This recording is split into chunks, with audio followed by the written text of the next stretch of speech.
Ang kwento ay magsisimula kay Saito. Isang gwapong binata ngunit, walang nakakapansin.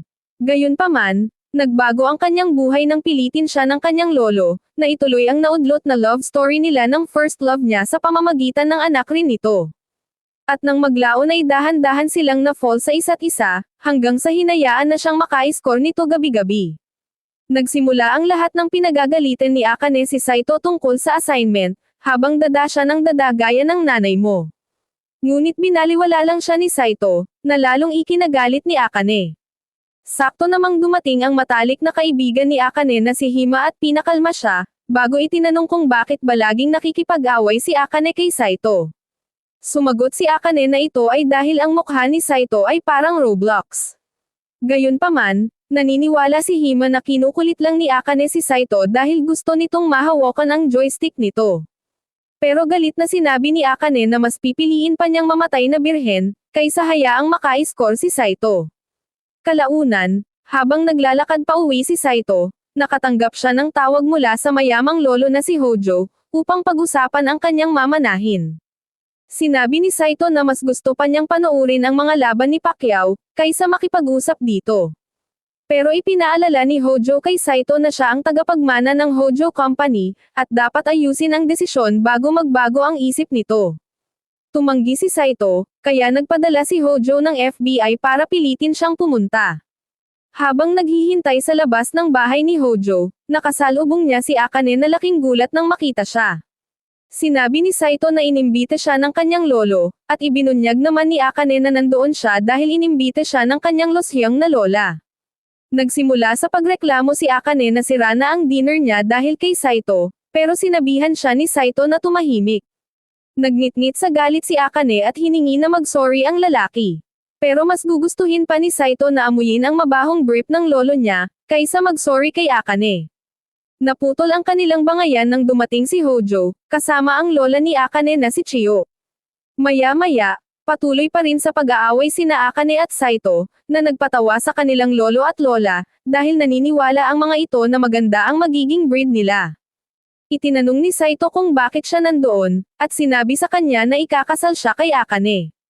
Laking sindak ni na Saito at Akane nang marinig ito. Ipinaliwanag ni Hojo na sila ni Chiyo ay mag-first love noon. Gayunpaman, hindi boto ang tadhana kaya ikinasal sila sa iba, pero ngayong matanda na sila, nagpasya silang ituloy ang yoga session hanggang sa bumigay ang kanilang mga buto. Sa kabila nito, pinagsisisihan pa rin nila na hindi sila nagkatuluyan, kaya gusto nilang sina Saito at Akane ang magpatuloy ng kanilang naudlot na love story.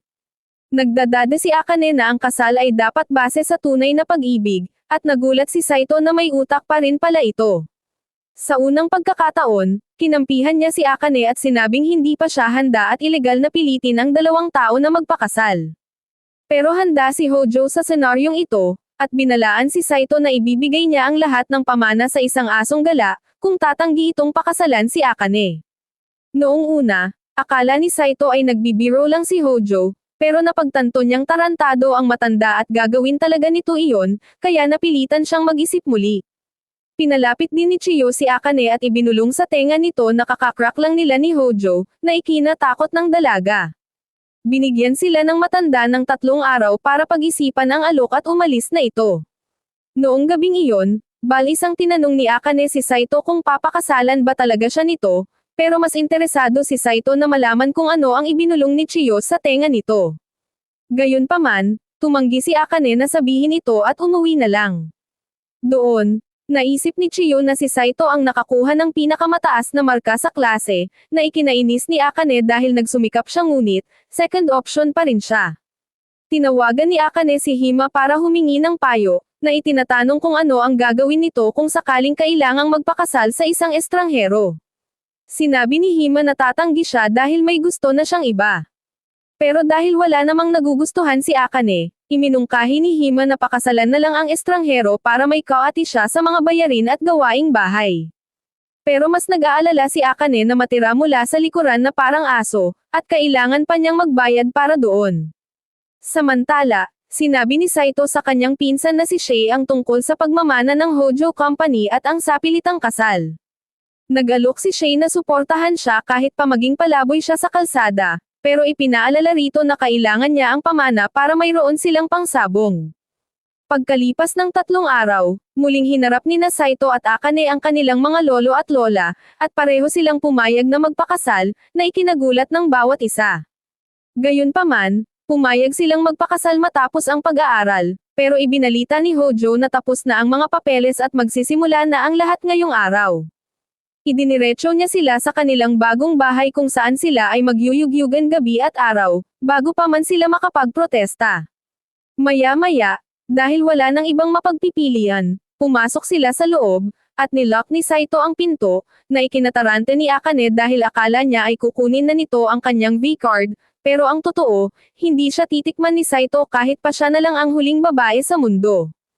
Habang tinitingnan ang bahay, nagtantrum si Akane nang malaman nilang iisa lang ang kama.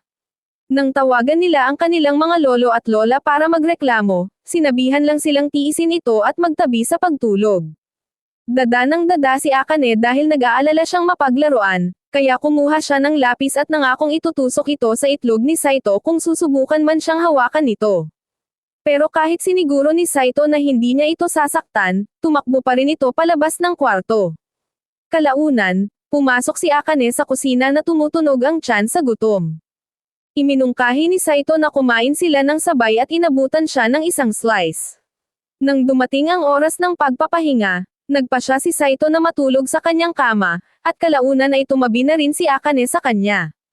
Nakahiga silang nakatalikod sa isa't isa, at nagising ang maliit na sundalo ni Saito nang maamoy ang shampoo ni Akane.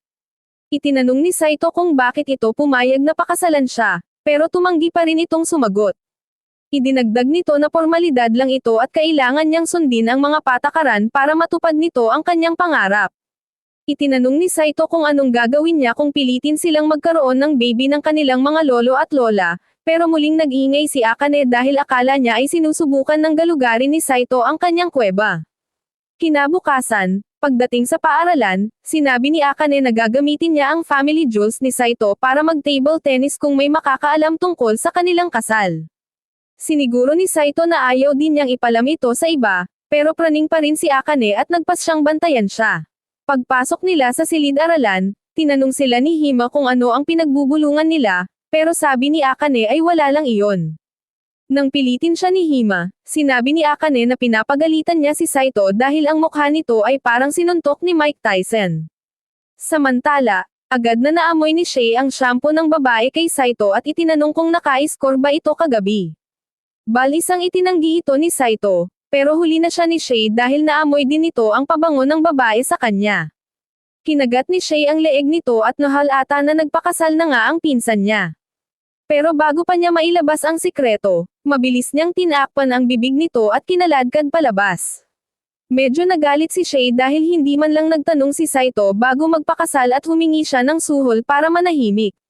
Gayunpaman, mabilis siyang naaliw sa isang paro-paro at pumayag na mamaya na lang magdesisyon kung ano ang gusto niya. Kalaunan, matapos ang gym class, pinagalitan ni Akane si Saito dahil iniwan ang mga gamit sa tapat ng storage. Nangatwiran si Saito na ayos lang iyon dahil ang susunod na klase ay gagamit din ng parehong kagamitan, pero gumagawa lang ng dahilan si Akane para buwaisetin siya. Habang patuloy silang nagbabangayan, inisip ng ibang mga kaklase na baka sobrang malapit talaga sila, at ipinaliwanag ni Hima na iniisip ng lahat na para silang mag-asawa. Pag-uwi ni Akane, nakita niyang puno ang ref ng mga juice box, pero nang ipakita ni Saito ang cupboard na puno ng instant noodles, doon na siya tuluyang nawala sa sarili. Itinanong niya kung saan kukuha ng protina ang lalaki, at ipinakita ni Saito ang isang kahon ng protein powder. Ang makita ang ganitong pamumuhay ay nagpalungkot kay Akane, lalo na nang aminin ni Saito na pinilit niya ang sariling kumain ng mga hindi masasarap na pagkain para mawalan na ng lasa ang kanyang dila.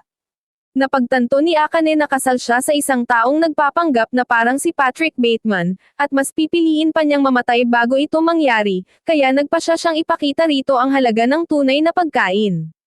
Isinuot niya ang kanyang kayat na apron at nagsimulang magluto sa pag-asang mapapahanga niya ito sa kanyang masasarap na putahe. Samantala, nag-aalala si Saito na baka lasunin siya nito at maagang ipadala sa kabilang buhay. Maya-maya, inihain na niya ang lahat sa mesa at naghintay sa reaksyon nito. Sa unang kagat pa lang, Nagbalik ang alaala ni Saito noong umalis ang kanyang mga magulang para bumili ng gatas at iniwan siyang kumakain lang ng instant noodles. Seryoso niyang sinabi sa dalaga na parang karaniwang lutong bahay lang ito, pero hindi narinig ni Akane ang huling bahagi. Nagsimulang magagawan ang dalawa sa plato, at mabilis itong inubos ni Saito bago pa man ito maitapon ni Akane. Kinabukasan, napanaginipan ni Saito na kayakap si Shay, kaya nang subukan siyang gisingin ni Akane, hindi niya sinasadyang nahila ito sa kama. Nahiya si Akane at hinampis siya sa ulo, at pagbaba nila, pinagalitan niya si Saito dahil sa mga maduming pinggan sa lababo.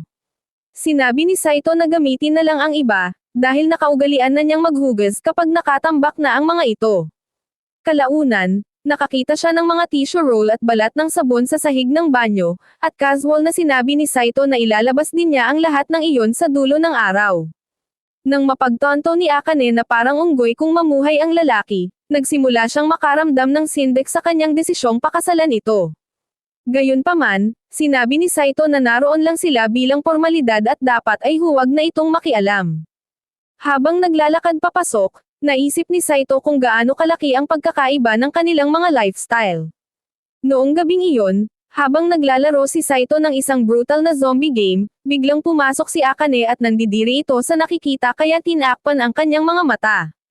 Hindi niya maintindihan kung paano nag-e-enjoy ang isang tao sa madugong bagay, at kahit sinabi ni Saito na huwag pakialaman ang kanyang hobby, inagaw ni Akane ang controller. Sa inis, nagpunta si Saito sa banyo para magpalamig, pero laking gulat niya nang makitang nagbababad si Akane sa bathtub at nakalantad ang kanyang alindog. Biglang nagising ang sundalo ni Saito kaya agad siyang tumakbo palabas, bago napagtantong nakatulog pala si Akane sa loob. Habang natutulog si Akane, bigla itong nadulas, kaya mabilis na sumaklolo si Saito. Gayunpaman, napunta ang dalaga sa ibabaw niya, at nang magising ito, inakala niyang may binabalak na masama si Saito. Tumakbo palabas si Saito at sinubukang magpaliwanag, pero laking sindak ni Akane dahil nakita nito ang kanyang premium nang walang subscription. Kalaunan, namula si Akane at nag-isip kung sinubukan ba talaga siyang bury routine ni Saito. Habang nasa kama si Saito, tahimik na pumasok ang dalaga at tumabi sa kanya. Kinabukasan, nakita ni Hima na umiiyak si Akane sa klase, at nalaman niyang gusto ni Akane na makasundo ang isang taong hindi niya gusto noon pa man. Itinanong ni Hima kung si Saito ba ang tinutukoy nito, pero sumumpa si Akane na hinding-hindi niya hahayaan ang lalaki. Humingi siya ng payo kay Hima, kaya sinabi nito na pag-usapan nila ang problema. Sabi ni Akane, madali lang iyon para kay Hima dahil masayahin ito. Pero inamin ni Hima na kahit siya ay nahihirapan din sa ibang tao. Kalaunan, habang nanananghalian si Saito kasama si Shay, naglabas siya ng sama ng loob tungkol sa madalas nilang pag-aaway ni Akane. Prangkang sinabi ni Shay na makipagdiborsyo na lang siya, pero alam ni Saito na ititiwalag siya ng kanyang lolo at mawawalan ng pangsabong, kung gagawin niya iyon. Ang tanging choice niya ay makisama kay Akane, pero nang sabihin nitong ayaw niya, tinawag siyang tamad ni Shay. Ipinaliwanag nito na ang dalawang tao ay hindi kailanman magkakasundo ng buo at kailangang maghanap ng middleman, para makisama sa iba. Iminungkahi rin niya na buhatin nito si Akane, dahil nagpapalambot daw ito ng tuhod ng mga babae. Pero alam ni Saito na hindi niya kaya dahil mas mabigat pa si Akane kaysa sa itlog mo. Pag-uwi niya, nadatnan niya ang galit na si Akane, at nagmungkahing pag-usapan ang kanilang mga isyu. Inamin ng dalaga na ayaw niyang matapos agad ang kanilang kasal dahil hindi pa nakukuha ni Saito ang kanyang V-card. Nagpasya silang gumawa ng mga rules, at nagsimula si Akane sa paghahati ng mga gawaing bahay. Sinunod ni Saito ang payo ni Shay at pumayag na maghugas ng pinggan araw-araw. Bilang kapalit, nakiusap siya kay Akane na bigyan siya ng espasyo sa kama. Inakala ni Akane na gusto siyang dilaan ni Saito kaya pumayag ito. Nakiusap rin ang dalaga na magsuot siya ng headphones kapag nanonood kay Johnny Sins. Matapos ang mahabang usapan, naayos na nila ang lahat. Idinagdag ni Saito na ang pagpapakita ng pasasalamat ay makakatulong din sa relasyon, kaya nakiusap si Akane na purihin siya kung nagustuhan nito ang kanyang luto. Kinabukasan, nag-uwi si Saito ng strawberry cake para kay Akane dahil naalala niyang nabanggit ito ng dalaga sa isang essay noon. Nakangiting nagpasalamat si Akane at ipinagluto siya ng espesyal na pagkain bilang ganti. Habang naghuhugas ng pinggan si Saito, tinanong siya ni Akane kung kailangan niya ng tulong, at nagtaka ang lalaki kung nagpapanggap lang ba itong mabait para sa isang masamang balak.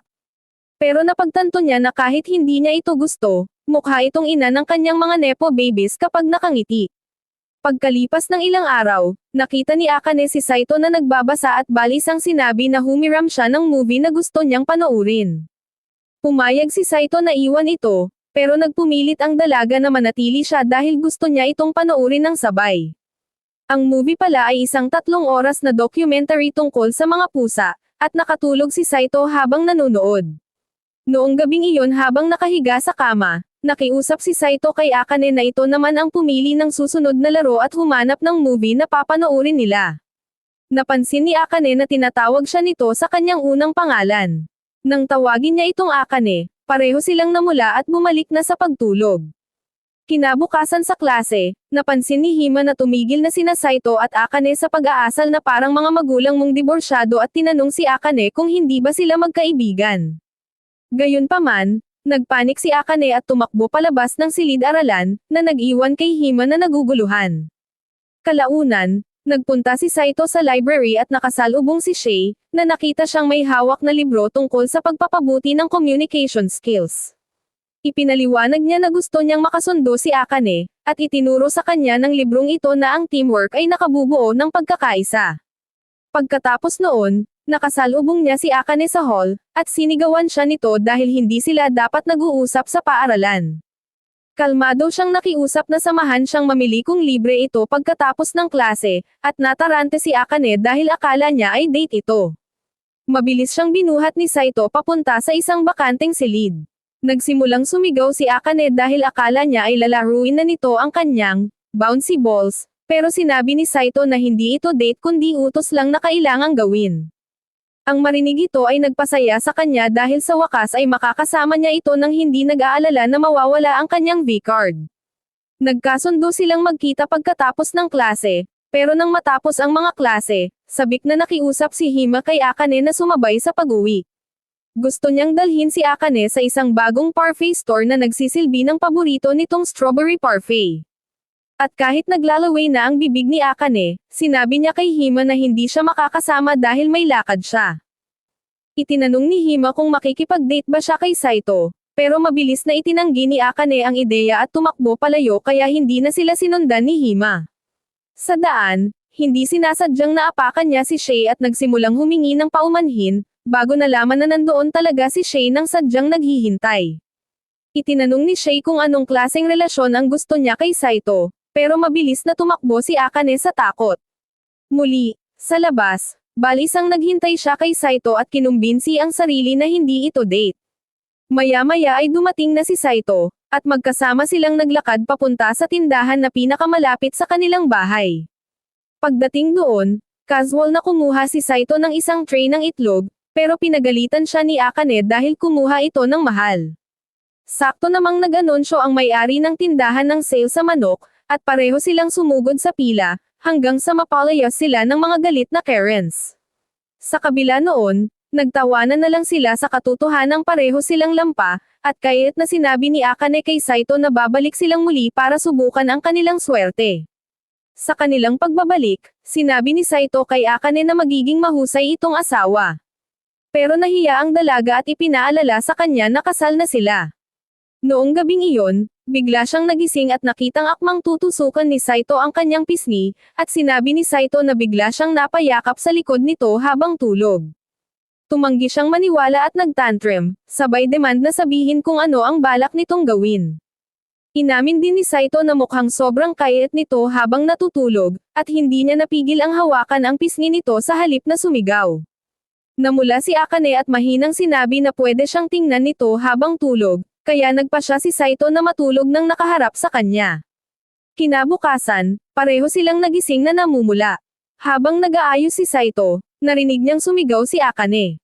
Nagmamadali siyang pumunta sa kusina para makitang nasunog nito ang tinapay, pero nakalimutan niyang wala siyang suot na damit. Kalaunan, nagpunta sila sa malapit na tindahan kung saan ibinili siya ni Saito ng strawberry cream loaf. Habang kumakain sila, dumaan si Hima at natuwa nang makita silang magkasama. Agad na sinabi ni Akane kay Hima na tumawag ng pulis dahil sinusundan siya ni Saito, na humantong sa isa pang away. Noong gabing iyon, nagpuyat si Akane para mag-aral para sa quiz, pero sinabi ni Saito na hindi siya kailanman nag-aaral para sa exams pero nakakakuha pa rin ng perfect score. Dahil dito, naramdaman ni Akane na parang tanga siya sa sobrang pagsisikap kaya pinalayas niya si Saito sa kwarto. Pagkalipas ng ilang oras, dinalhan siya ni Saito ng strawberry sandwich bilang late night snack na nagpangiti sa kanya. Masaya niya itong kinain at nag-aral buong magdamag habang si Saito ay natulog na parang tuta. Kinabukasan, hinimatay si Akane sa paaralan dahil sa kawalan ng tulog. At nang sabihan siya ni Hima na unahin ang kalusugan, sinabi ni Akane na mas pipiliin pa niyang mabulunan sa cactus kaysa makakuha ng mas mababang marka kaysa kay Saito. Noong gabing iyon, dinalhan uli siya ni Saito ng merienda pero nakita itong tulog sa study table. Sinuri ni Saito at nalamang nag-aapoy ito sa lagnat, kaya inihiga niya ito sa kama at pinalamig gamit ang basang tuwalya. Sa gitna ng kanyang lagnat, nagsimulang magdadada si Akane na kailangan niyang mag-aral ng mabuti para maging doktor balang araw. Inisip ni Akane na tiyak na proud si Saito dahil nakakakuha ito ng matataas na grado nang hindi man lang nagsisikap at inamin na noon pa man ay hinahangaan na niya ito. Pero nang mapagtanto ang kanyang sinabi, nagpanik siya at nagsimulang mag-tantrum. Pagkaraan ng ilang sandali, kinuha ni Saito ang kanyang temperatura at nalamang lumala ang lagnat nito, kaya nagpasya siyang tumawag ng ambulansya. Gayunpaman, sinabi ni Akane na hayaan na lang dahil baka may ibang mas nangangailangan ng ambulansya. Nagpasya si Saito na buhatin siya sa kanyang mga braso at idineklara na hindi siya magbubulag-bulagan habang nahihirapan ang kanyang asawa, habang dinadala niya ito sa ospital. Nag-alala si Akane na baka pagtawanan nito ang pangarap niyang maging doktor, pero siniguro ni Saito na hinding-hindi niya gagawin iyon. Ang makitang umasta itong parang macho man, ay nagpalambot sa puso ni Akane, at napagtanto ni Saito na kahit pinakasalan niya ang babaeng kinamumuhian niya, hindi siya magrereklamo kung hahayaan siya nitong maka-score tuwing Sabado. Pagkalipas ng ilang araw, bumalik na sa normal ang dalawa at nagsimulang asarin ang isa't isa gaya ng dati. Sa paaralan, binati siya ni Hima dahil sa pagkuha ng perfect grade. Kinuha ni Saito ang score sa quiz at nakipag-flirt ng kaunti, na ikinagalit ni Akane. Sumugod siya pero lumambot din sa kalagitnaan, sabay sabing huwag masyadong lumapit sa ibang babae dahil may asawa na ito. Habang naglalakad palayo, hindi mapigilan ni Saito na isiping sobrang kayat pala talaga ni Akane kapag hindi siya sinusubukang sunugin ng buhay sa asar. Kinabukasan, sinimulan siyang sundan ni Akane sa mga hall, at nang subukan ni Saito na tumakbo, sinaksakan siya nito ng lunchbox. Sinabi ni Saito na nakalimutan niya iyon, at naniwala si Akane na galit ito sa pagkaing niluluto niya. Nalungkot siya dahil pinaghirapan niya ito, kaya siniguro ni Saito na masarap ang luto nito. Sa tanghalian, lumapit si Shay kay Saito at nakihati sa lunch, pero lumaban si Saito dahil gusto niyang kainin ito ng mag-isa. Sa huli, nagtipon ang buong klase at pinagalitan si Saito dahil hindi pinapakain si Shay.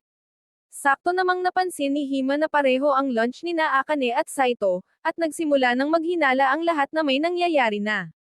Ang marinig ito ay nagpatarante kay Akane, lalo na nang idagdag ng mga kaklase na ang dalawang ito ay laging umaasta na parang mag-asawa. Habang iniiba ni Saito ang tingin sa lunchbox para magpaliwanag, ginamit ito ni Shay na pagkakataon para ubusin ang buong lunch, at sinabing tinulungan lang niya itong sirain ang ebidensya. Itinanong niya kung kumusta ang mga bagay sa bahay, at tinapik ni Saito ang ulo nito bilang senyales na maayos ang lahat. Pagkatapos ng klase, nakasalubong niya si Hima na tumalon sa harap niya para makuha ang kanyang atensyon. Nang sabihan niya itong mag-ingat, sinabi ni Hima na sigurado siyang sasaluhin siya nito kung mahulog man siya, pero sabi ni Saito ay iiwasan lang niya ito. Itinanong ni Hima kung si Akane ba talaga ang nagluto ng lunch para sa kanya, pero minaliit lang ito ni Saito bilang isang coincidence. Itinanong ni Hima kung nagde-date ba sila, at nang sabihin niyang hindi, nangako itong lilinawin ang pagkakamali sa klase bago naglakad palayo. Noong gabing iyon, Habang natutulog ang mag-asawa, may narinig na ingay sa labas si Akane at nang lumingon siya ay may nakita siyang figure ng tao na umaakyat sa bintana. Ginaising niya si Saito sa pamamagitan ng kanyang sigaw at itinuro ang bintana, pero walang nakita si Saito at nagpa siya itong bumalik sa pagtulog. Gayunpaman, nagtantrum si Akane at hindi ito tinigilan hanggat hindi nasisigurong ligtas ang bahay. Kinabukasan, biglang pumasok si Akane sa study room ni Saito habang nanginginig, at sinabing may narinig siyang tumatakbo sa living room. Nang sabihan siyang kumuha ng litrato, nag-alala siya na baka sumabog ang kanyang phone. Kalaunan, habang papunta sa banyo si Saito, panay ang katok ni Akane sa pinto dahil natatakot siyang mag-isa. Pagkatapos, gustong maligo ni Akane pero natatakot pa rin siya, kaya nakiusap siya kay Saito na samahan siya. Habang nakaupo si Saito sa labas ng shower, panay ang tawag ni Akane sa pangalan niya para masigurong nandoon pa ito. Pero nang hindi siya sumagot, lumabas ang dalaga na lantad ang kanyang dibdib, na ikinatarante ni Saito. Kinabukasan sa paaralan, napansin ni Shay na parang matamlay si Saito at naghinalang hindi siya pinagbibigyan ni Akane. Nag-alok siyang makinig sa problema nito, at sinabi ni Saito na panay ang kwento ni Akane tungkol sa multo sa bahay. Naghinala si Shay na baka may katotohanan ito kaya nagpa siya siyang dumaan para mag-imbestiga. Kalaunan, hinarap niya si Akane at itinanong kung kasal ba ito kay Saito, pero binuhat siya ng dalawa palabas bago pa siya makapagsalita ng higit pa. Nagalit si Akane kay Saito dahil sinabi nito ang sikreto kay Shay, pero sumumpa si Saito na kusa itong nalaman ng pinsan niya. Matapos itong kumpirmahin ni Shay, humingi ng paumanhin si Akane dahil hindi niya ito nasabi kahit papinsan ito ni Saito. Sinabi ni Shay sa kanya na isinumpa ang bahay nila kung hindi agad mapapalayas ang espiritu. Balisang humingi ng tulong si Akane para mag-exercise, kaya sinabi ni Shay na dalhin siya sa kanilang bahay. Pagdating doon, sinabi niya na lulubog na ang bahay nila sa underworld, pero alam niya ang paraan para itaboy ang masasamang espiritu. Sa loob ng bahay, pinagbintangan ni Shay si Saito na may mga bastos na magazine sa kanyang kwarto, pero siniguro ni Saito na mas gusto niya ang mga video. Nagpa siya silang imbestigahan ang study room at ang nakita lang nila ay ang mabahong brief ni Saito, na inamoy ni Shay na parang isang creep. Ibinunyag niya na ilang araw na siyang pabalik-balik sa bahay nila, na ikinagalit ng dalawa. Sinabi ni Shay na nakakuha siya ng susi mula kay Lolo Hojo, pero hindi niya ito sinabi dahil ayaw niyang maabala ang kanilang matinding yoga sessions. Nagdemand siya na ipagluto siya ng hapunan dahil sa paglutas ng kaso at binola si Akane na mas magaling pa ito kay Gordon Ramsay. Sobrang natuwa si Akane kaya nagluto siya ng maraming putahe para kay Shay, pero habang kumakain sila, nakaramdam ng selos si Akane dahil sobrang close ni na Saito at Shay. Kalaunan, umupo si Shay sa kandangan ni Saito habang tinuturuan siyang maglaro, pero kinabahan si Saito dahil sa matalim na tingin ni Akane. Nang umalis si Saito para maligo, gustong sumama ni Shay, kaya naisip ni Akane kung galing ba sila sa Alabama. Galit niyang sinabi na isang tao lang ang pwedeng gumamit ng banyo, at sumunod naman ang dalawa. Noong gabing iyon, pumasok si Akane sa kwarto at nalamang nasa ibaba pa si Shay at naglalaro. Humiga siya sa tabi ni Saito at sinabing marami siyang reklamo na hindi niya masabi sa harap ni Shay. Itinanong niya kung bakit hindi sinabi ni Saito na may bago itong game na tungkol sa pusa, at sabi ni Saito ay dahil busy ito sa pag-aaral. Nakaramdam siya ng selos dahil naunang nakapaglaro si Shay kaysa sa kanya, na humantong sa isang walang kwentang away. Matapos maglabas ng sama ng loob, kumalma rin sila at nagparamdam si Akane ng selos dahil sa sobrang pag-aalaga ni Saito kay Shay. Biglang may naramdaman silang humahawak sa kanila sa ilalim ng kumot, at bago pa nila malaman kung ano iyon, biglang sumulpot si Shay mula sa gitna. Sinabi niya na bata pa lang sila ay magkatabi na silang natutulog ni Saito, at ngayon ay nalulungkot siya dahil sinusolo na ito ni Akane. Nang mapansin ang pagkailang ni Akane, nagpa siya si Shay na sa sahig na lang matulog para mabigyan sila ng pagkakataong mag-backshot buong magdamag. Pero ayaw ni Akane na isipin nitong may ginagawa silang milagro kaya pinilit niya itong tumabi sa kanila. Itinanong ni Shay kay Akane kung nagseselos ba ito kapag nakatutok si Saito sa kanya, pero itinanggi ito ni Akane. Sinabi ni Shay na manhid si Saito, at kung hindi sasabihin ni Akane ang nararamdaman niya, hindi ito malalaman ng lalaki. Inamin din ni Shay na nag-alala siya noong una, pero ngayon ay alam na niyang magiging masaya si Saito kung si Akane ang asawa nito. Kalaunan, naalala ni Akane ang panahon na gustong-gusto siyang maging kaibigan ni Hima, pero gusto lang niyang umuwi noon para mag-aral. Iminungkahi ni Hima na mag-break muna, pero sinabi ni Akane na hindi siya nakikipagkaibigan sa mga dumb blondes. Sa kabila noon, nagpumilit si Hima at nag-alok pa na ililibre siya ng strawberry parfait. Nagpakipot pa si Akane pero sa loob-loob niya ay gusto niyang matikman ang parfait kaya sumama siya. Sa kasalukuyan, nadoon sila sa parehong shop at tinanong ni Hima si Akane kung may gusto ba ito kay Saito. Nagpanik si Akane at agad na tumanggi. Kaya naman, ibinalita ni Hima na gusto niya si Saito. Nagtaka si Akane kung ano ang nagustuhan nito sa isang lalaking tulad ni Saito, at sabi ni Hima ay dahil sa taglay nitong kabaitan. Kwento niya, noong may nahimatay na kaibigan sa field training, si Saito ang tumulong at bumuhat dito. Ang kwentong ito ay nagpaalala kay Akane noong binuhat din siya ni Saito papunta sa ospital, kaya naintindihan niya kung bakit nagustuhan ni Hima ang lalaking iyon. Dahil magkasundo na sina Akane at Saito, humingi ng tulong si Hima para mapalapit sa lalaki. Pumayag si Akane, pero nang tanungin siya kung ano ang alam niya tungkol kay Saito, nawalan siya ng maisasagot dahil halos wala pala siyang alam tungkol dito. Pag-uwi niya, sinimulan niyang i-stalk si Saito gamit ang isang notepad para isulat ang lahat ng ginagawa nito. Kahit sa hapunan ay pinapanood niya si Saito, kaya nang magtanong ang lalaki, galit siyang sinabihan ito na huwag magtanong ng tanga. Itinanong niya kung anong klaseng babae ang gusto nito, at sabi ni Saito ay kahit sino basta't buhay at malambot ang katawan. Itinanong din niya ang paboritong pagkain nito, at sabi ni Saito ay steak, sushi, at seafood bowls na may salmon roe. Tinanong din niya ang mga toppings na gusto nito, at sabi niya ay ginisang bawang. Kinabukasan, sinabi ni Akane kay Hima na gusto ni Saito ang hilaw na steak at hilaw na bawang, at natuwa naman si Hima dahil hindi niya inakalang ganoon pala ka-wild ang lalaki. Naging masaya siya dahil may nalamang bagong side ni Saito. Idinagdag pa ni Akane na mahilig magbasa si Saito bago matulog at maglaro ng video games. Itinanong din ni Hima kung anong mga laro ang gusto nito, at dito na nagrant si Akane tungkol sa madugong zombie games ni Saito na nilalaro nito nang naka-full volume ang headphones. Noong gabing iyon, nagpa siya si Akane na magluto ng hapunan at nakiusap kay Saito na linisin muna ang bathtub habang naghahanda siya. Nang sabihin niyang isda ang lulutuin niya, nagtaka si Saito kung kailan nito lulutuin ang steak dahil nagtanong ito kamakailan tungkol sa kanyang mga gusto. Nang mapagtanto na inaasahan pala ito ni Saito, pumayag si Akane na ipagluto siya ng steak. Agad silang nagpunta sa tindahan para bumili ng karne, at sa kanilang pagbabalik, nakaramdam ng nostalgia si Akane dahil naaalala niya noong namimili sila ng kanyang ina tuwing gabi. Pabirong sinabi ni Saito na wala siyang ganoong alaala sa kanyang mga magulang pero tumanggi siyang magpaliwanag, na ikinainis ng dalaga. Sa huli, naging masaya siya na nagustuhan ni Saito ang kanyang luto at nangakong ipagluluto siya araw-araw.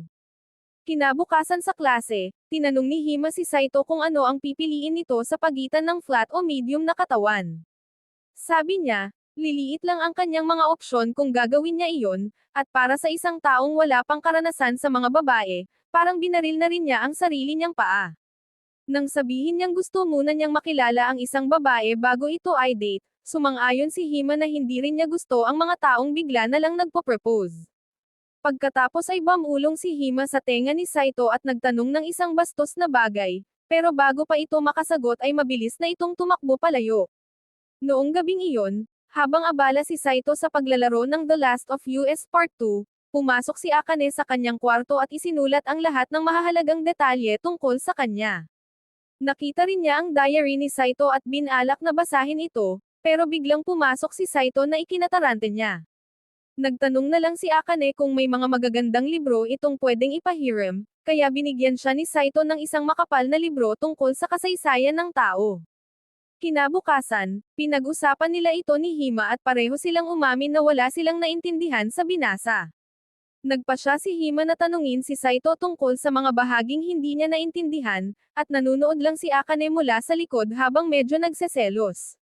Nagpasalamat si Saito kay Hima dahil iniligtas siya nito mula kay Akane, Pero sinabi ni Hima na mas mabait si Akane kaysa sa inaasal nito.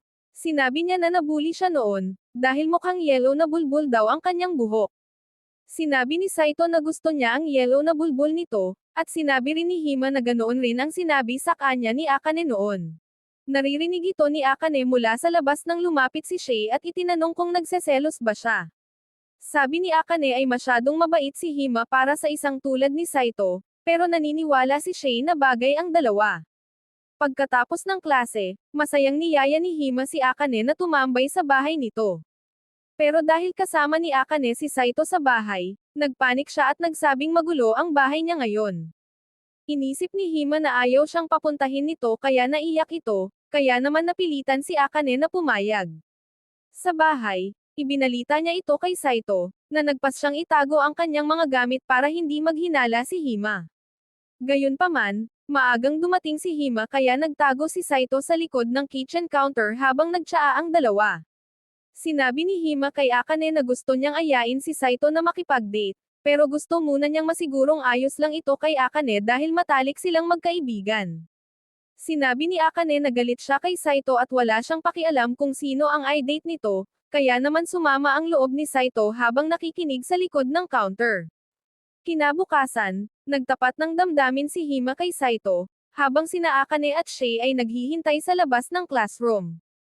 Alam ni Shay na nagiging possessive si Akane kay Saito, kaya nakiusap si Akane na huwag itong sabihin kay Hima dahil gusto niyang maging masaya ang kaibigan. Noong gabing iyon, itinanong ni Saito kung ayos lang ba kay Akane na makipag-date siya kay Hima, at sabi ni Akane ay huwag na siyang tanungin dahil pinilit lang naman silang magpakasal. Kinabukasan, nagbihis si Saito para sa kanyang date, at galit na sinabi ni Akane na wala siyang pakialam sa love life nito. Pero nang papaalis na si Saito, bigla siyang niyakap ni Akane mula sa likod at inamin na ayaw niyang lumapit ito sa ibang babae dahil kahit sa pilitin lang, kasal pa rin sila. Sa huli, inamin ni Saito na tinanggihan na niya si Hima dahil alam niyang hindi magugustuhan ni Akane ang pakikipag-date niya. Bago pa mag-tantrum ang dalaga, niyaya siya ni Saito na makipag-date at nangako pang ibibili siya ng singsing. Kinabukasan, masayang lumapit si Hima kay Saito at inamin na kahit tinanggihan siya nito, patuloy pa rin siyang hahabol, hanggang sa makain niya ang tender juicy hotdog nito. Nanunood si Akane mula sa likod ng pinto at sinabi sa sarili na hindi niya hahayaang manalo si Hima. Nang sumunod na araw, ipinagluto ni Hima si Saito ng steak na may maraming bawang dahil iyon ang sabi ni Akane, pero ayaw itong kainin ni Saito. Nang sabihin ni Hima na pinaghirapan niya ito ng ilang oras, nagtipon ang buong klase at pinilit si Saito na tikman ito. Nang subuan siya, napagtanto niyang masarap pala ang luto nito, pero nagselo si Akane nang makitang sinusubuan ng kaibigan ang kanyang asawa. Dahil sa maling akala, sinubuan din ni Hima si Akane para hindi ito ma-out of place, kaya tuloy ay nagmukha silang magkapatid sa mata ng lahat. Kinalaunan, nakiusap si Hima kay Saito sa math, upang malutas ang susunod sa numerong 68. Nang pumayag si Saito, niyaya niya ito sa kanilang bahay dahil wala ang kanyang mga magulang. Habang nagseselos na naman si Akane, sinabi ni Saito kay Hima na huwag paglaruan ang kanyang puso, at pabirong itinanong ng dalaga kung nahuhulog na ba ito sa kanya. Biglang pumasok si Akane at sinabing mapanganib na mapag-isa kasama si Saito dahil baka paglaruan nito ang kanyang mga milk pack. Natutuwang sinabi ni Hima na gusto niya kung gagawin nga iyon ni Saito, na naging dahilan para pag-alitan siya ni Akane. Nakiusap si Hima kay Akane na sumama sa kanilang study session dahil silang dalawa ni Saito ang pinakamatatalino sa klase. Sinabi ni Saito na nasa ikatlong pwesto naman si Shay, kaya naman niyaya ni Hima ang lahat na sa bahay na lang ni Akane mag-aral. Kinabukasan, nagtipon silang lahat sa bahay ni Akane. Sinimulan ni Saito ang kanyang lecture, at matapos ang ilang oras ay nagkaroon ng progreso si Hima, na ikinatuwa nito. Habang pinupuri niya si Saito, nena si Akane at sinubukang maliitin ang lalaki. Hindi siya pinansin ni Hima at mas lumapit pa kay Saito para magpaturo, na ikinagalit ni Akane. Bigla namang yamakap si Shay kay Saito dahil naiinip na ito. Dahil dito, ipinakilala ni Saito ang matching cards game sa mga babae, at naging sobrang competitive ni Akane para talunin si Saito. Sa huli, madaling nanalo si Saito kaya umalis muna siya para kumuha ng merienda, pero sumama sa kanya si Akane. Sa daan, inamin ni Akane na hanga siya sa pagkapanalo nito, at ibinunyag ni Saito na ang pamilya Hojo ay biniyayaan ng matalas na memorya, kaya naman hindi niya nakakalimutan ang anumang bagay tungkol sa kahit sino. Dahil dito, tinatawag siyang creep ng ibang tao. Sa wakas ay naintindihan na ni Akane kung bakit natatandaan ni Saito ang isinulat niya sa essay noon, at ninais na sana ay may ganoon din siyang talento para hindi na kailangang mag-aral.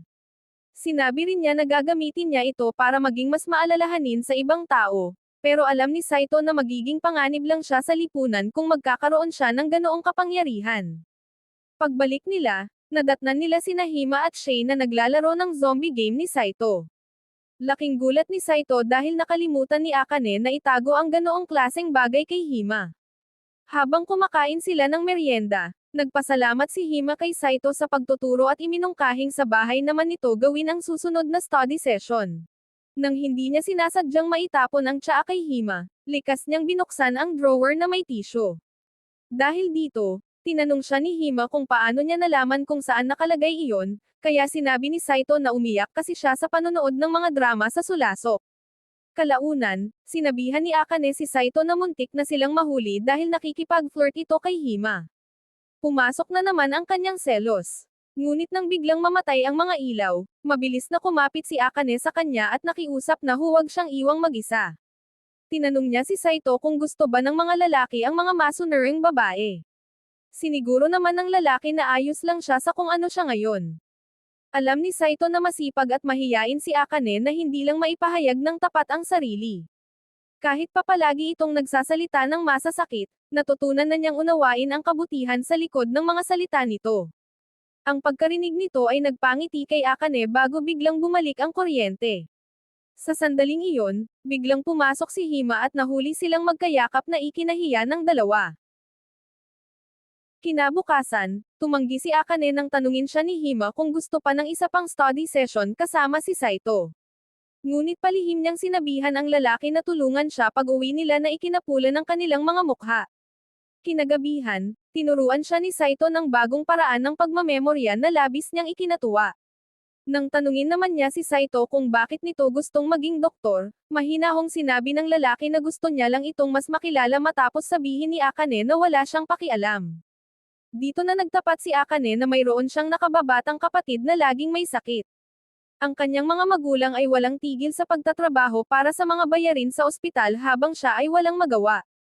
Ang ganoong pakiramdam ng pagkakasala ay patuloy na kumakain sa kanya kaya gusto niyang maging doktor upang hindi na muling manghina.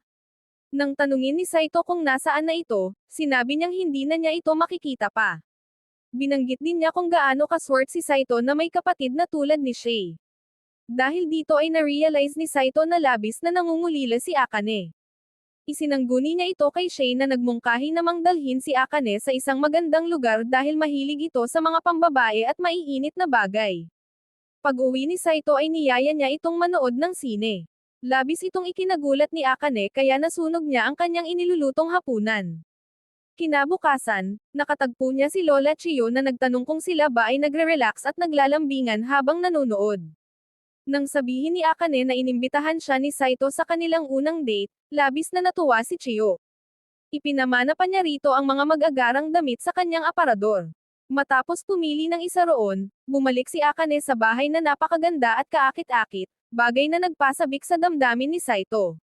Sa kanilang pag-alis, iminungkahi ni Saito na pumunta sila sa isang cat cafe. Ngunit ibinunyag ni Akane na bawal na siya roon dahil sa pagtatangkang magnakaw ng pusa. Kaya naman dinala na lang niya ito sa karaoke kung saan kinabahan si Akane sa pag-aakalang may gagawing kakaiba si Saito sa kanyang lalamunan. Matapos ang kanilang masiglang kantahan, pumunta sila sa isang bilihan ng lemonade kung saan halos lumulutang sa kaligayahan si Akane. Tinanong niya kung bakit siya inimbitahan nito, at inamin ni Saito na gusto niya lang siyang pasayahin matapos ang kanilang pag-uusap tungkol sa kanyang kapatid. Ang simpleng kabaitan na ito ay ganap na nagpalambot sa puso ni Akane. Nang sumang-ayon si Akane na sumama kahit saan, dinala siya ni Saito sa isang tindahan ng supplement na parang Disneyland para sa mga mahilig mag-gym. Matapos uminom ng mga bitamina at protein powder, nakakita si Akane ng isang macan tub at mamahaling singsing sa bintana ng isang tindahan. Alam niyang hindi niya kayang bilhin ito, kaya sumumpa siyang magiging doktor upang mabili ang lahat ng gusto niya. Habang naglalakad pa uwi, nagpasalamat si Akane at ngumiti. Napagtanto ni Saito na tiyak na mahuhulog ang loob niya sa dalaga, kung mas madalas itong magsisipilyo. Kinabukasan, nagalit si Akane dahil nanunood ng NBA si Saito sa halip na purihin ang kanyang luto. Kalaunan, sinabi ni Saito kay Shay na gusto niyang tumambay sa bahay nito kaya tinawag nito ang driver na si Rui upang sunduin sila. Sa silid ni Shay, nagpalit ito ng damit bilang isang goth loli, at sinimulang kagatin ang leeg ni Saito. Biglang pumasok ang ina nitong si Reiko na pinaulanan ng halik si Saito at inanyayahan siyang maghapunan. Ngunit sinabi ni Saito na may naghihintay sa kanyang galit na asawa sa bahay. Tinanong ni Saito kung maaari siyang kumuha ng part-time na trabaho sa kanilang kumpanya. Ikinaselos ito ni Shay at nagalit din si Reiko, dahil ang gusto niya sana ay si Shay ang mapang-asawa nito, dahil gusto niyang mag-audition sa Sweet Home Alabang. Gayunpaman, binanggit niya ang tungkol sa isang trabaho bilang translator. Tinanong niya si Saito kung kaya niya itong matutunan sa loob ng 3 araw, ngunit nagpasikat si Saito sa pagsasabing isang gabi lang ang kailangan niya. Pagkauwi sa bahay, ibinaon ni Saito ang sarili sa isang tumpok ng mga libro na ikinaalarma ni Akane. Ngunit nang binaliwala lamang ito ni Saito ay labis na ikinasama ng kanyang loob. Kinabukasan, bumalik si Saito sa bahay ni Shay pagkatapos ng klase. Umupo si Shay sa kandanggan niya. Nang sabihin ng lalaki na hindi siya makakatrabaho ng ganoon, kinagat muli siya nito sa leeg at nagmaktol. Tinanong siya ni Saito kung galit ba ito. Inamin ni Shay na simula nang mapalapit si Akane ay binabaliwala na lang siya ni Saito. Nauunawaan niyang nakatuon si Saito sa kanyang pangarap ngunit inamin din niyang labis siyang nangungulila. Kaya naman nakiusap na lang itong yakapin siya mamaya habang natutulog. Matapos itong patulugin, gabi na nang makauwi si Saito at hindi naging masaya si Akane ukol dito. Sinubukan niyang tanungin kung ano ang pinagkakaabalahan nito, ngunit sinabi ni Saito na wala siyang pakialam na ikinalungkot niya.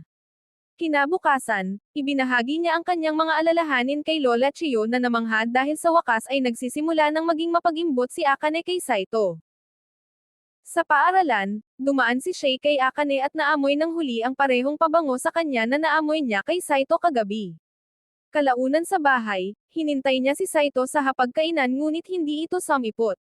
Nagpasya siyang tawagan ito ngunit na-realize na wala pala silang numero ng isa't isa, kaya binuksan niya ang phone book at tinawagan ang tirahan ni Shay. Si Rui ang sumagot sa telepono. Matapos kumpirmahin kung sino si Akane ay iniabot niya ito kay Reiko. Magalang na nagtanggap si Akane kung maaari niyang makausap si Saito. Ngunit malamig siyang tinanggihan ni Reiko sa pagsasabing may ginagawang napakahalagang bagay si Saito ngayon. Nang magpumilit si Akane ay sinabihan siya nito na huwag maging sunod sa urine kay Saito dahil hindi naman niya ito gusto noong una at napilitan lamang magpakasal. Pagkatapos nito, binayaran si Saito sa kanyang gawain. Hinatid siya ni Rui sa tindahan ng alahas kung saan ginastos niya ang lahat ng kanyang pinaghirapang pera sa pagbili ng singsing para kay Akane. Nang bumalik siya sa bahay, galit na kinaharap siya ni Akane at inakusahan ng pakikipagtalik kay Shay sa likod niya. Sinabi pa nito na sana ay si Shay na lang ang pinakasalan niya. Ngunit siniguro ni Saito sa kanya na sila ni Shay ay parang magkapatid lamang. Tinawagan ni Akane si Cap at nagpas siyang matulog, ngunit pinigilan siya ni Saito upang ibigay ang isang kahon ng singsing. Nang makita ang singsing, ipinaliwanag ni Saito na nagtrabaho siya sa kumpanya ng kanyang tita para mabili ang Reg along ito ako bilang simbolo ng kapayapaan sa pagitan nilang dalawa. Kinabukasan, gising na hinangaan ni Akane ang singsing taglay ang matamis ng ngiti. Maging sa buong maghapon ay hindi nito mapigil ang tingnan ang alahas. Nagluto pa siya ng isang espesyal na putahe para sa hapunan upang ipakita ang kanyang pasasalamat. Sa susunod na araw, isinuot pa ni Akane ang singsing sa paaralan. Ngunit nang mapansin ito ni Saito ay agad niya itong hinaltak palayo at nakiusap na itago muna ito upang walang mag-isip ng kung ano-ano. Nang magustuhan ito ni Shay ay nagpa siya ang huli na bumili rin ng katulad nito. Subalit pagkauwi ni Akane sa bahay, nagpanik siya nang mapansing wala na ang singsing sa kanyang bag. Binalikan niya ang kanyang mga nilakaran patungong paaralan ngunit bigo siyang mahanap ito. Nagdulot ito sa kanya ng labis na panlulumo. Nang patuloy siyang mabaigo sa sumunod na araw ay nagpa siya muna siyang magpahinga sa isang malapit na parke. Doon ay biglang tumabi sa kanya si Shay at umaming sinundan niya ito dahil alam niyang nawawala ang singsing. Nangako siyang hindi ito isusumbong kay Saito at tutulungan pa siyang maghanap. Alam ni Shay na mabuting tao si Akane at malulungkot si Saito kapag nawala ito dahil sa matinding pagmamahal sa kanya. Matapos ang kanilang paghahanap ay bigo pa rin silang umuwi. Iminungkahi ni Shay na kausapin na si Saito dahil napaka-aasahan nito, ngunit tumanggi si Akane sa pag-aakalang madudurog ang puso ng lalaki. Nagpa siya siyang maghanap muli ng mag-isa. Dahil dito, palihim na pinayuhan ni Shay si Saito na sundan si Akane simula kinabukasan dahil baka kailanganin nito ang kanyang tulong. Kinabukasan pagkatapos ng klase, nagpa siya si Saito na sundan si Akane habang naghahanap sa mga lansangan, at doon niya napansing hindi nito isinusuot ang singsing. Habang umiiyak si Akane sa gitna ng ulan dahil sa matinding kalungkutan, nilapitan siya ni Saito bitbit ang isang payong at pinauuwi na. Ngunit iginiit ni Akane na kailangan niyang mahanap ang singsing. Kahit pa isang pagkukunwari lamang ang kanilang kasal, ang singsing na iyon ang tunay na patunay dahil pinaghirapan itong bilhin ni Saito para sa kanya. Gamit ang kanyang matalas na memorya, dinala siya ni Saito sa huling tindahan kung saan binuksan ni Akane ang kanyang bag para magbayad ng mga grocery. Binuksan ni Saito ang isang imburnal at isinawsaw ang kanyang kamay sa loob. Doon niya milagrong nakuha ang pouch ni Akane. Sa sobrang gan ng loob ay hindi napigilan ni Akane na yakapin si Saito nang walang pag-aalinlangan. Sinundan naman ito ng pagsuot ni Saito ng singsing sa kaliwang kamay ng babae sabay pakiusap na huwag na itong iwawala muli. Habang naglalakad pa uwi, binanggit ni Akane na ang singsing sa kaliwang kamay ay simbolo ng isang tapat na relasyon at tinanong kung iyon ba ang ibig niyang sabihin. Ikinasindak ito ni Saito kaya nakiusap siyang ilipat na lamang ang singsing sa kanang kamay. Kinabukasan, nilapitan si Saito ng isang babaeng may kulay rosas na buhok na masiglang nagpakilala bilang si Maho. Ngunit walang kahit ideya si Saito kung sino siya. Sa kabila ng pagkabigla na hindi siya kilala, tahasang tinanong ni Maho si Saito kung maaari ba silang mag-date. Nagbanta pa siyang ibubunyag ang kanyang mga lihim mula sa pagbasted kay Hima hanggang sa pakikipagstayin kay Akane kung hindi ito sasama sa kanya.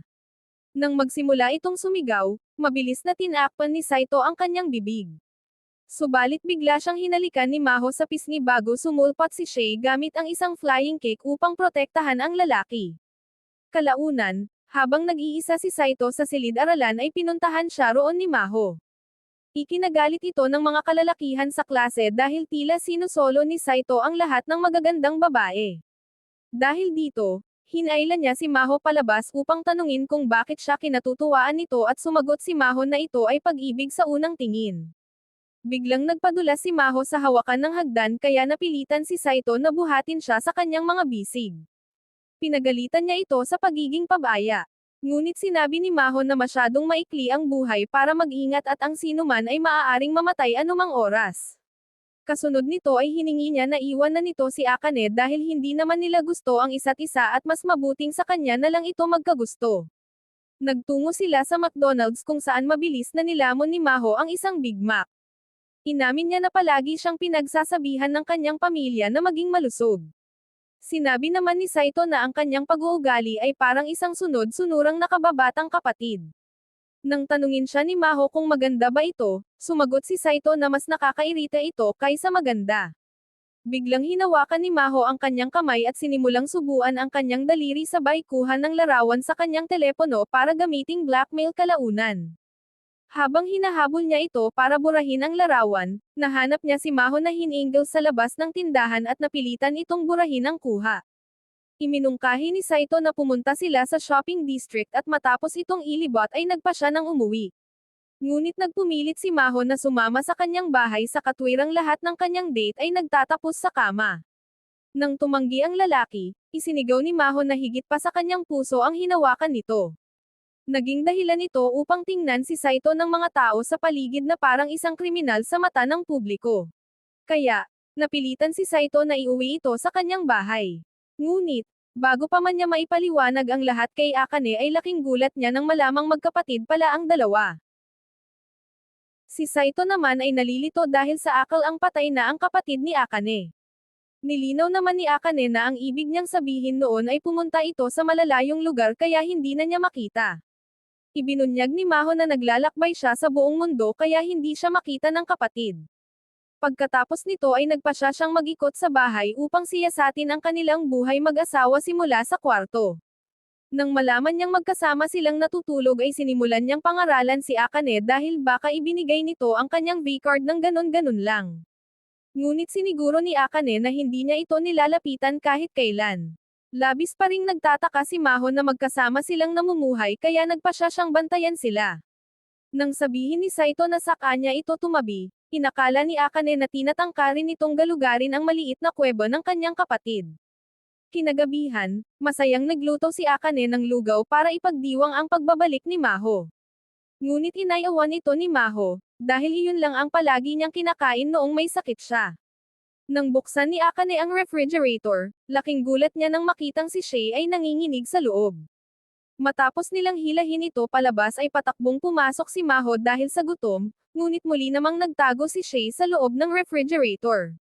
Gayunpaman, nang ideklara ni Maho na kapatid niya si Saito, lumabas muli si Shay at hinamon siya sa isang duelo. Siya lang kasi ang may karapatang tumawag dito ng Oni-chan. Maya-maya, habang nakakuha ng 0 point si Maho, napatohol naman ni Shay si Saito tulad ng isang aso kaya siya ang nanalo. Sa kabila ng pagkatalo, walang pakialam si Maho dahil meron naman siyang magandang kapatid. Kalaunan, tinanong ni Akane si Maho kung bakit hindi ito nagsabi na darating siya. Sinabi ni Maho na gusto niya lang itong surpresahin. Ngunit mabilis na napawi ang masayang kwentuhan nang umamin si Maho na alam na niya ang dahilan kung bakit pinakasalan ni Akane si Saito kahit hindi niya ito gusto. Sinabi niya na kung ang kasal ay para lamang sa pondo sa pag-aaral, handa siyang magpakasal kay Saito. Nangako rin siyang kukumbinsihin ang kanilang lola na patuloy na bayaran ang pag-aaral ni Akane. Sinubukan siyang pigilan ni Akane. Ngunit hindi natinag si Maho at sinabing tipo niya talaga ito, sabay pakita ng larawang magkasama sila ni Saito upang patunayang magkasundo sila. Nagkunwari si Akane na ayos lang siya, ngunit nang umalis si Maho ay sumakit ang kanyang puso. Samantala, habang nagpapahinga si Saito sa banyo, pumasok si Maho at nagpumilit na kuskusin ang kanyang puwet. Nang pagbantaan siya ni Maho na magsusumbong na krinak siya kung tatanggi ito, napilitan si Saito na pumayag. Lumubog si Maho sa bathtub at nag-alok na magpakasal. Nag-alok pa ito na bibigyan siya nito ng magagandang anak, habang pilit na pinipigilan ni Saito ang kanyang maliit na sundalo.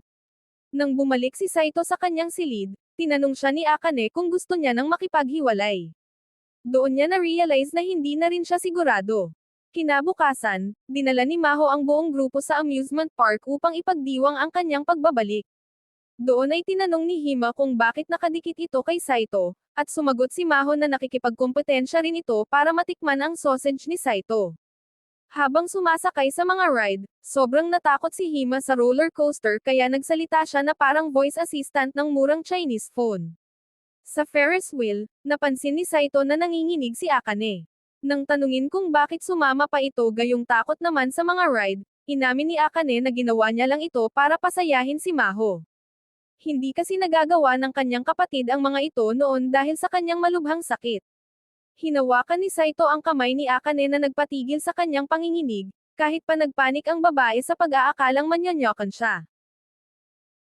Pagkatapos nito, pumunta sila sa haunted house kung saan nag-selfie pa si Maho sa mga multo. Ngunit bigla nitong naramdamang masama ang kanyang pakiramdam kaya binuhat siya ni Saito palabas para magpahinga. Nang aalis na si Saito para sunduin si Akane, biglang tumalon sa kanya si Maho. Umaming siyang nagpanggap lang siyang may sakit para buhatin siya ng lalaki. Dahil dito ay pinagalitan siya ni Saito dahil hindi biro ang magpanggap ukol sa kalusugan, na ikinalungkot naman ni Maho. Nang gabing iyon, habang pagod si Saito sa kama, umupo si Maho sa ibabaw niya. Mapang-akit siyang nagtanong kung nagkita na ba sila sa isang party ni Hojo noon. Sa pag-aakalang siya ang unang pag-ibig ni Saito, nagpanggap si Maho at sinimulang alisin ang butones ng polo nito para mag-yoga. Subalit, sinabi ni Saito na baka magalit si Akane sa kanya. Inamin naman ito ng babae, ngunit galit nitong idineklara na gusto niyang si Saito ang maging unang halik niya. Habang nagtatalo sila at nakadagan si Maho, biglang pumasok si Akane. Sa matinding sakit na makitang inaakit ng kanyang kapatid si Saito, sinabi niyang galit siya sa kanila at pinalayas silang dalawa sa gitna ng ulan. Binilhan sila ni Saito ng payong at nagpas siyang mag-check-in sa hotel. Doon ay tinangka muli siyang akitin ni Maho ngunit pinagsabihan niya itong umuwi na, bagamat sumama pa rin ito sa silid. Upang makaiwas, kumuha ng dalawang magkahiwalay na kwarto si Saito at nagkulong. Ngunit dinaan siya sa blackmail ni Maho. Kalaunan ay umiyak ang babae dahil sa pag-aakalang galit din si Saito sa kanya. Labis din siyang nasaktan nang sabihan siya ni Akane na galit ito sa kanya dahil hindi naman siya kailanman sinigawan nito noon. Habang umiiyak, hinubad ni Maho ang kanyang damit bilang pambawi sa pagpapasipa sa kanila.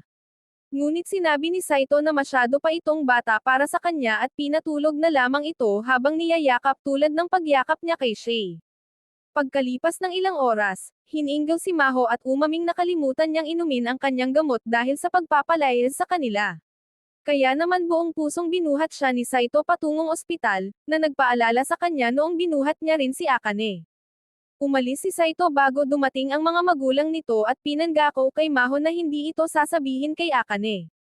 Tumawag si Saito kay Shay para makituloy at sinundo naman siya nito. Kinabukasan sa paaralan, galit na tinanong ni Akane kung nasaan si Maho ngunit nagkunwari si Saito na walang alam. Pagkatapos ng klase, dinalaw ni Saito si Maho at dinalhan ng Big Mac na nagpasaya rito. Tinanong niya kung paano ito nakakapaglakbay sa kabila ng kanyang kondisyon.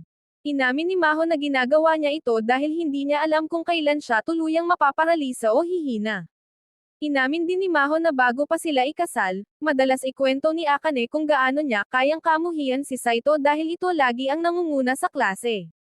Kaya naman ninais niyang palitan si Akane sa kasal para lumaya ito, ngunit nagkamali siya at ngayon ay galit na sa kanya ang kanyang kapatid.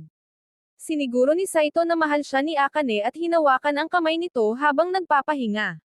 Nang tanungin ni Maho kung bakit napakabait ni Saito, sinabi nitong gusto niya lang maging masaya si Akane dahil pareho nilang ayaw mawala ang magandang ngiti nito. Paglabas ng kwarto, nakita ni Saito si Akane na agad na tumakbo palayo dahil sa hiya. Pagkaraan ng ilang araw, humingi ng paumanhin si Maho kay Akane. Inamin niyang siya ang nagtangkang umakit kay Saito ngunit napakahigpit nito at hindi pumatol. Nakiusap si Maho na patawarin si Saito, ngunit sinabihan siya ni Akane na huwag sirain ang sariling buhay para lang protektahan siya. Kalaunan sa paaralan, lumapit si Saito kay Akane para humingi ng paumanhin. Habang pinipigilan ang kanyang labis na sama ng loob, tinanong ni Akane kung totoo ang mga sinabi ni Saito kay Maho sa ospital. Inamin naman ni Saito na seryoso siya sa bawat salitang binitawan niya.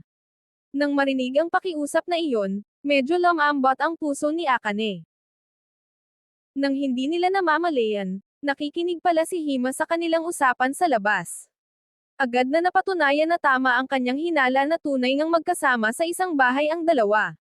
Nagdala ito sa kanya sa alaala noong nagmumakmak si Saito sa parke dahil ayaw nitong makasama ang kanyang mga magulang na nakikituloy sa kanila. Doon ay tumabi sa kanya si Hima at sinabing pareho sila ng sitwasyon, kaya mas mabuting magsamahan sila upang hindi masyadong malungkot. Sa kasalukuyan, nagulat siya na tama ang kanyang kutob, hanggang sa kumalat ang balita at nalaman na ng buong klase ang tungkol dito. Agad na nagtanggol si Akane at sinimulang asarin si Saito upang pagtakpan ang isyu. Ngunit nang lumalala at hindi na makontrol ang gulo ay bigla siyang binuhat ni Saito palabas ng silid. Sinisi niya si Akane dahil ito naman talaga ang unang nagbanggit sa klase na magkasama sila. Habang nangyayari ito, walang tigil ang buong paaralan sa pagkuha ng larawan sa kanila. Habang naglalakad pa uwi kasama si Shay, napansin nilang may sumusunod sa kanila. Dahil dito, iminungkahi ni Shay na pumunta mula sila sa bahay nito upang makaiwas sa mga kaklase. Mabilis silang sumakay ng bus na nagbaba naman sa kanila sa isang random na sakayan na napakalayo sa kanilang sariling bahay. Sinubukan ni Shay na tawagan ang kanyang driver ngunit wala itong signal. Nagkunwari siyang nahimate para mapilitang buhatin siya ni Saito. Sakto namang dumating si Rui sakay ng isang limo upang sunduin ang dalaga. Ipinaliwanag niya na nahanap niya sila gamit ang isang tracker na nasa kay Shay, bago mabilis na umalis kasama ang kaibigan. Kinabukasan, problemado ang mag-asawa dahil sa kawalan ng pagkain at hindi sila makalabas ng bahay para mamili ng mga grocery. Iminungkahi ni Shay na kumain na lang sila ng cake, ngunit pinagalitan siya ni Saito dahil ito naman talaga ang dahilan kung bakit sila nawalan ng supply. Bigla silang nakarinig ng kalabog sa itaas. Nang suriin nila ito, laking gulat nilang makita na nagtatago sa kanilang kwarto sina Maho at Hima na palihim palang pumasok sa bahay. Humingi ng paumanhin si Hima dahil siya ang naging sanhi ng gulo-gulong ito. Ipinaliwanag niya na nahulaan niya ang kanilang sitwasyon dahil sa magkatulad na baong tanghalian, parehong amoy ng shampoo, at sa labis na kabisaduhan ni Saito sa pasikot-sikot ng bahay. Bukod dito, alam niyang si Saito ay bahagi ng kanyang Atuhojo Group kaya nahulaan niyang ikinasal sila para sa politika ng pamilya. Nilinaw naman ni Saito na hindi ito politika kundi isang hindi natapos na love story, sa pagitan ng kanilang mga lolo't lola at ginagamit sila ngayon upang matupad ang nabigong pangako. Dahil wala namang totoong nararamdaman ang dalawa sa isa't isa, labis na natuwa at nasabik si Hima. Na-realize niya na mayroon pa siyang pag-asa sa hotdog ni Saito. Kaya, upang patigilan ang mga chismis sa klase, iminungkahi ni Hima na magkunwaring nakikipag-date si Saito sa ibang babae para malito ang mga kaklase. Sinimulan nila ito kay Shay, ngunit walang naniwala dahil matagal na silang close. Nang sabihin ni Shay na maghalikan sila, umayaw si Saito dahil hindi naman siya ganon karahas. Nang mag-alok naman si Maho ng pekeng date, tinanggihan ito ni Saito dahil masyado itong mapusok at baka mabuntis pa niya ito. Dahil dito, si Hima ang naging huling natitirang opsyon. Bago sumabak sa plano, galit namang binalaan ni Akane si Saito na ingatan ang kanyang stick. Huwag daw itong gagawa ng anumang kalokohan kung ayaw nitong mabasag ang kanyang pangit na mukha. Sa kanilang pekeng date sa paaralan, naging napakalambing ni Hima. Niyakap pa niya si Saito habang nasa kandanggan nito. Kahit na medyo nahihiya siya dahil mukha na siyang bakulaw kumpara kay Shay, nagpatigil ito sa kanyang kaba dahil seryoso ang nararamdaman niya para sa lalaki. Pagkatapos nito, ipinahayag ni Hima sa kanilang mga kaklase na sila talaga ni Saito. Gumawa lamang daw siya ng kwento noon dahil nagselos siya nang maging malapit ang dalawa. Tuluyan namang pinaniwalaan ng buong klase ang kanyang sinabi kaya nalinis ang pangalan ni Akane. Matapos ang klase, inimbitahan ni Hima si Saito sa loob ng kanyang kwarto, kung saan nakita ng lalaki ang stolen picture niya sa mesa. Nakita rin ni Saito ang mga libro tungkol sa psikolohiya at self-improvement. Binabasa pala ito ng dalaga upang tiyaking hindi na siya mabuli at upang masigurong hindi rin mabobuli si Akane. Labis itong hinangaan ni Saito dahil sa pagsisikap ng babae na protektahan ang kanyang kaibigan. Tinanong ni Hima si Saito kung may nararamdaman ba ito para kay Akane, at sumagot si Saito ng wala. Dahil dito, mahiyaing tinanong ng dalaga kung may pag-asa ba siya rito. Sinabi pa niya na ayos lang sa kanya kahit maging second option lang siya. Nagpahiwatig din siya na hindi darating ang kanyang mga magulang kaya maaari silang kantahan. Ngunit sinabi ni Saito na, "Boy, hindi ito love story, toy story." Pagkauwi ni Saito pagkalipas ng ilang oras, nagalit si Akane nang malamang nagkasarilinan ang dalawa sa bahay ni Hima. Patakbo siyang nagtungo sa kanyang silid. Doon ay nakatanggap siya ng tawag mula kay Hima na masayang ikinwento ang nangyari. Nasaktan si Akane at nagpahiwatig na hindi siya komportable rito, bagaman hindi ito nakuha ni Hima. Tinanong pa nga siya ng kaibigan kung nagseselos ba ito. Mabilis na sumagot si Akane na wala siyang pakialam kay Saito. Kaya naman idineklara ni Hima na ipagpapatuloy niya ang pagiging malambing sa lalaki. Pagkalipas ng ilang araw, ipapaalala ni Saito kay Akane na hindi pa sila nagpapalitan ng contact details. Ikinataranta ito ni Akane sa pag-aakalang tinatangka siyang pormahan ng kanyang asawa. Sa wakas ay sumuko rin si Akane. Ipinagtapat niya kay Saito na ito ang kauna-unahang lalaki na nakapalitan niya ng contact details. Pagkatapos nito, masigla siyang nag-text ng, "Good morning," taglay ang isang malawak na ngiti. Labis na nasabik si Akane kaya patakbong nagtungo sa kabilang silid upang doon naman tawagan sa telepono si Saito. Kinabukasan habang nagtatanghalian, sinimulan na namang kulitin ni Maho si Saito.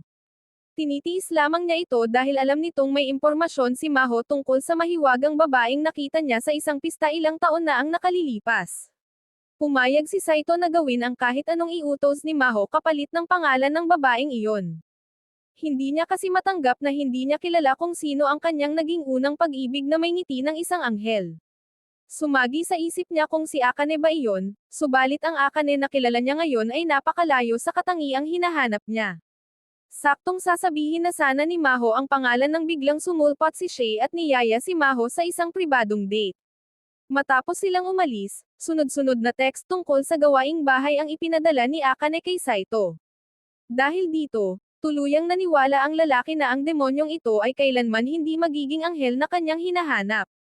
Kalaunan sa bahay, nakatanggap ng tawag si Saito mula kay Hojo upang ipabatid na ipinagdiriwang nila ang ikapitumpung kaarawan ng kanyang tita o pinsan na si Shizuo. Kailangang dumalo si Saito upang maging malapit sa kanya kung gusto niyang maging tagapagmana. Nang malaman ni Akane ang tungkol sa family gathering ay agad itong nagpanik. Kahit sinabi ni Saito na naroon din naman si Shay ay tahasan siyang tumanggi dahil alam niyang hindi siya gusto ng ina nito na si Reiko.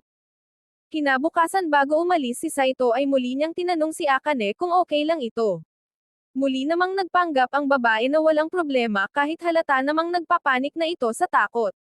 Pagkarating ni na Saito at Shay sa hotel, binati sila ni na Hojo at Shizuo. Nang yuzezay naman siya ni Hojo kung kailan sila magkakaroon ng apo, sumagot si Saito na aabutin pa ng 1,000 taon bago siya hayaan ni Akane na may mangyari sa kanila. Noong sumusobra na ang hirit ni Hojo, pinagsabihan siya ni Shizuo na magdahan-dahan. Ginamit ni Saito ang pagkakataon upang konsintihin si Shizuo na pag-alitan si Hojo sa pagpilit sa kanilang magpakasal. Gayunpaman, sinabi ni Shizuo na nagulat lang siya dahil sa akal ang si Shay ang mapapangasawa nito. Napatingin si Saito kay Shay at nakitang namumula ng husto ang mukha nito. Dahil sa labis na kahihiyan, nang subukan ni Saito na aluan si Shay kalaunan ay sinuntok siya nito sa mukha bago siya pinilit na yakapin at tabihan ito. Samantala, habang nag-iisa si Akane sa bahay at nakakaramdam ng lungkot, biglang dumating si Hima. Agad siya nitong niyakap ng mahigpit dahil nag-aalala itong baka magalit sa kanya si Akane matapos ang kanyang pekeng date kay Saito. Siniguro naman ni Akane na mahal pa rin niya ang kaibigan at wala siyang pakialam sa ginagawa ni Saito. Matapos iyon, nagtulong ang dalawa sa pagbibake ng strawberry cupcakes. Nang magpasya si Hima na magpadala ng larawan kay Saito ay nakaramdam ng kaunting selo si Akane dahil mas nauna pang nakuha ni Hima ang numero ng lalaki. Samantala sa party, nakatulog si Shay kaya binuhat siya ni Saito patungo sa kwarto. Doon ay inutusan siya ni Rui na tabihan itong matulog, at nang tumanggi ang lalaki ay tinawag siya nitong isang certified na birhen. Maya-maya pa ay tumawag si Akane kay Saito. Matapos ang kanyang karaniwang pagsusungit, bigla nitong pinalambot ang kanyang tinig at mayanhing nakiusap na umuwi na ito agad. Matapos ang tawag, nagpatugtog ng musika si Akane at niyakap ang kanyang plushie upang hindi matakot. Bigla siyang nakarinig ng kakaibang tunog sa bintana kaya kumuha siya ng kawali sa pag-aakalang may magnanakaw. Laking gulat niya nang buksan ito at makitang si Saito pala ang nakabitin sa labas. Hinaltak niya ito papasok at tinanong kung may maluwag ba na tornilyo sa utak nito. Sinabi naman ni Saito na hindi siya makapasok sa pinto dahil nakakandado ito. Inamin ni Saito na naglakad siya ng 2 oras para lamang makauwi dahil namimiss na niya ang mapag-alitan ng kanyang asawa. Habang naliligo si Saito, napansin ni Akane na marumi ang damit ng lalaki. Patunay ito na talagang naglakad siya ng napakalayo para sa kanya. Pagkabalik ni Saito sa silid, iminungkahi ni Akane na magkwentuhan sila, subalit sa sobrang pagod ay agad na nakatulog ang lalaki. Hinungutan siya ni Akane at mayanhing ibinalita sa kanyang taingaang, "Welcome home." Hindi niya nalalamang gising pala si Saito at lihim na nahihiya sa tabi niya. Doon ay napagtanto ni Saito na ang boses ni Akane ay eksaktong katulad ng boses ng mahiwagang babaeng kanyang nakasama sa balkonahe ng pista noon. Kinabukasan, nagusaseng si Saito na nakitang nakatitig sa kanya si Akane taglay ang mga mapupungay na mata. Nagbiro itong mahilig siyang manood ng natutulog na baboy. Kalaunan habang naghuhugas ng pinggan si Saito, tinanong siya ni Akane kung gusto ba nitong manood sa Netflix habang nagpapahinga. Ngunit, bigla namang nag-text si Hima. Agad namang nagpabago ito sa mood ni Akane at inakusahan niya si Saito na nakikipag-flirt sa kaibigan. Kahit pa sabihin ni Saito na si Hima ang gumagawa niyon ay nanatiling galit si Akane, na nagpahiwatig kay Saito na nagsisimula ng magselos ang kanyang asawa. Biglang tinanong ni Saito si Akane kung bakit sinabi nitong, "Long time no see," noong unang araw ng klase. Iniwasan ni Akane ang tanong at patakbong nagtungo sa kanyang silid. Doon niya iniyakan na kabisado ni Saito ang lahat maliban sa araw ng kanilang unang pagkikita. Noong panahon na iyon sa pista, mag-isa lang si Akane sa balkonahe kung saan niya nakatagpo ang batang si Saito. Nakiusap ang lalaki na manatili muna ito dahil nalulungkot siya. Matapos ang ilang oras na kwentuhan ay naging malapit sila sa isa't isa hanggang sa kailanganin ng umalis ni Akane. Pagkalipas ng ilang taon, pumasok si Akane sa parehong paaralan ni Saito at masaya itong binati. Ngunit hindi siya nito nakilala, na nagdulot sa kanya ng labis na galit at matinding kalungkutan habang inaalala ang lahat ngayon. Matapos ang ilang sandali, tumayo si Saito sa labas ng silid ni Akane at nag-alala kung may nasabi ba siyang masama. Sumagot naman si Akane na kailangan niya lang mapag-isa. Nagpasya si Saito na magluto ng hapunan kaya lumabas muna ito upang mamili. Sa kanyang paglalakad ay nakita niya ang ilang mga bastos na lalaki na tinatangkang harasin si Hima. Mabilis siyang sumaklolo upang protektahan ang dalaga. Nang umalis ang mga ito, tinanong niya si Hima kung bakit ito nakaupo doon ng mag-isa, at sumagot naman ang babae na nagpapalipas lamang siya ng oras. Pinayuhan ni Saito si Hima na umuwi na dahil mukha itong isang OnlyFans model at pabalita ng magdilim ang paligid. Sinabihan niya ang lalaki na maaari na itong bumalik sa kanyang mapagmahal na asawa dahil maayos na ang kanyang pakiramdam. Nagpasya naman si Saito na manatili pa ng kaunti na ikinaluhan ng dalaga dahil sa kanyang kabaitan. Ipinaalala ni Hima na may utang na loob pa ito sa kanya sa pagpapanggap bilang girlfriend, bago biglang hinaltak si Saito para sa isang matinding halik. Kinabukasan, nakita ni Maho at Shay si Saito na nakaupong mag-isa at tulala. Hinala ni Maho ay hinalikan nito si Akane. Automatikong sumagot si Saito na hindi ito si Akane, na nagpaduda kay Maho kung sino nga ba. Sinimulan ni Shay ang kanyang karisma upang uratin si Saito kung ano ang kanyang inaalala, ngunit sumulpot si Hima bago pa man ito makasagot. Sinabihan ni Hima sina Maho at Shay na iwan muna sila upang makapag-usap ng pribado. Doon ay humingi siya ng paumanhin kay Saito sa biglaang paghalik. Nang sabihin ni Saito na ayos lang iyon, tinanong siya ni Hima kung gusto niya pa itong ulitin, ngunit mariing tumanggi ang lalaki. Samantala, pagkapasok ni Akane sa silid-aralan ay nakita niya ang ilang mga babae na nagkakagulo sa larawan ng paghalik ni Hima kay Saito. Patakbo siyang lumabas ngunit nabangga niya si Hima. Mayabang na nagpahayag ang kaibigan na hindi siya titigil hanggat hindi nakukuha si Saito. Nagtungo si Akane sa bahay habang inaalala ang panahon na patay sa kanya si Hima at gustong maging matalik na kaibigan habang buhay. Sakto namang umuwi si Saito bitbit ang isang strawberry parfait para kay Akane na agad nagpagan sa kanyang loob. Matapos itong matikman, lumabas si Akane at tinawagan si Hima upang mag-usap. Nagkita sila sa parking madalas nilang paglaruan noong bata pa. Agad na nakiusap si Akane kay Hima na makipag-break na kay Saito. Sa paniniwala ni Hima ay itinatapon na siya ni Akane ngayon na tapos na ang problema sa tsismis. Ngunit iginiit ni Akane na ang lahat ay dapat pag-arte lamang. Subalit sumobra si Hima at hinalikan pa ang lalaki. Sinabi ni Hima na wala itong pakialam dahil peke naman ang kasal ng dalawa. Ipagpapatuloy niya raw ang paghahabol kay Saito hanggat walang sapat na dahilan si Akane upang pigilan siya. Sa panginginig ng kanyang binti, nagkalas ng lakas ng loob si Akane at ipinagtapat na mahal niya rin si Saito. Hindi naman naniwala si Hima dahil palagi namang sinasabi ni Akane na galit ito sa lalaki. Sa kabilang banda, gusto na ni Hima si Saito noong unang araw pa lang ng klase. Naniniwala siyang walang karapatan si Akane rito. Sinabi naman ni Akane na mas matagal na niyang gusto si Saito simula pa noong nagtagpo sila sa pista dahil sa kanyang lola. Ikinagalit ito ni Hima dahil naunahan siya dahil sa koneksyong iyon. Humantong ito sa isang matinding pagtatalo kung saan nagbitaw sila ng mga personal na banat.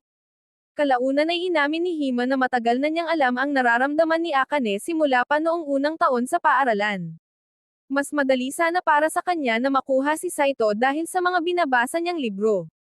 Ang tanging dahilan kung bakit hindi niya ito ginawa ay upang bigyan ng patas na pagkakataon si Akane dahil ayaw niyang magalit ito sa kanya. Subalit matapos ang matagal na paghihintay ay nagpasya na siyang umamin, na siyang inirereklamo naman ngayon ni Akane. Na-realize ni Akane kung gaano kalalim ang pagmamahal ni Hima sa kanya kaya huminahon ito. Inamin niyang malas nga na nagkagusto sila sa iisang tao. Sumang-ayon silang mas mahalaga ang kanilang pagkakaibigan, ngunit ayaw din nilang isuko si Saito.